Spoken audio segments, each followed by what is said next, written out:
Kaway-kaway mga kanegro, so sa video ito mga idol ay gagawin nating limber ng ating alagang manok, itong mga scrap na kahoy dito. Pero bago yan, intro muna tayo.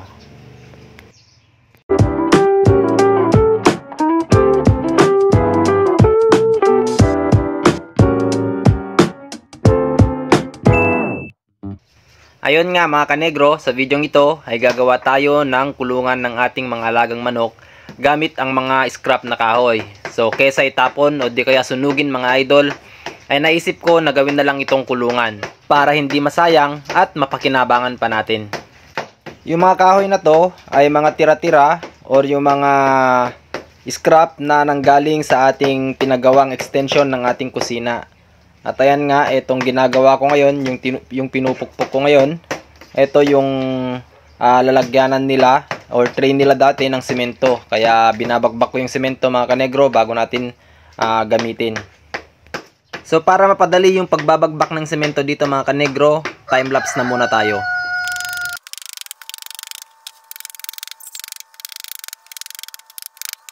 So ayan mga kanegro, tapos na tayo magbagbak. At ngayon, ready na rin yung panggilid natin. So yung dalawang tray na to mga idol, ito na yung magiging takip niya sa magkabilaang dulo na ating gagawing kulungan. Sunod niyan mga kanegro ay gagawa pa tayo ng isa pang frame para dito natin ipapako yung gitna ng ating ilalagay na kawayan sa paligid ng ating kulungan. Pagkatapos natin gawin yung isa pang frame ay ginayat na natin itong kawayan para ito yung ilalagay natin sa palibot ng ating gagawing kulungan. So linakihan ko lang yung slice nito para mas tipid tayo sa pako mga idol. At para mapadali natin yung paggagayat, time lapse na muna tayo. Everything's ready, let's do it!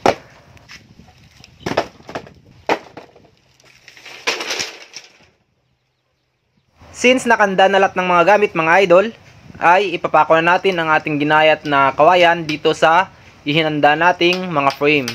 At para mapadali natin yan, time lapse.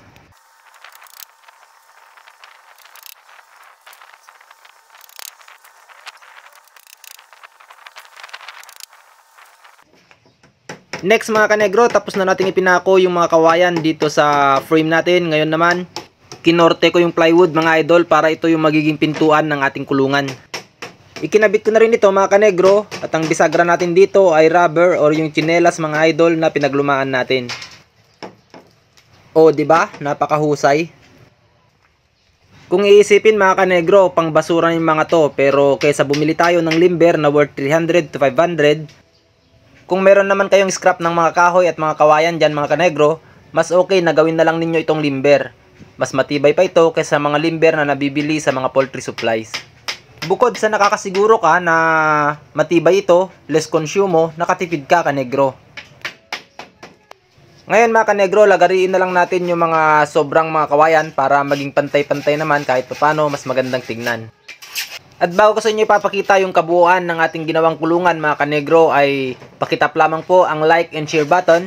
At kung hindi ka pa po nakakapag-follow o baguhan ka pa sa panonood ng aking video, please follow Kanegro Vlog para sa mga susunod pang mga videos.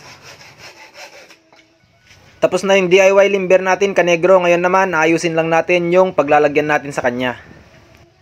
Bale pinantay ko lang yung lupa dito mga kanegro, linagyan ko ng buhangin at konting ipa. Ang purpose ng bedding natin dito mga kanegro ay para hindi madaling mabuo yung mga ipot ng ating mga alagang mga manok. Pag may buhangin at ipa kasi mga kanegro ay kinukuskos ng ating mga manok yan, kaya yung mga ipot nila ay natatabunan. Ikinaganda pag may beddings ang ating kulungan. Ayan, okay na yan mga kanegro. Ngayon naman, ililipat na natin dito yung ating DIY limber. Ayan, ayan mga kanegro, swak na swak dito sa kanyang lugar. Happy chicken na naman ang ating mga alaga. This is it mga kanegro, moment of truth mga idol. Ito na nga po yung natapos nating limber. Ayan. DIY limber gamit ang scrap na kahoy at mga kawayan. Ayan mga idol. So, nakatipid ka na. matibay pa. Ngayon, kung tinapos mo yung video ito kanegro, itatapon mo pa ba yung mga scrap na kahoy mo, mga kawayan? Pa-comment down below nga. So hanggang dyan na lamang mga kanegro. Peace out and happy farming!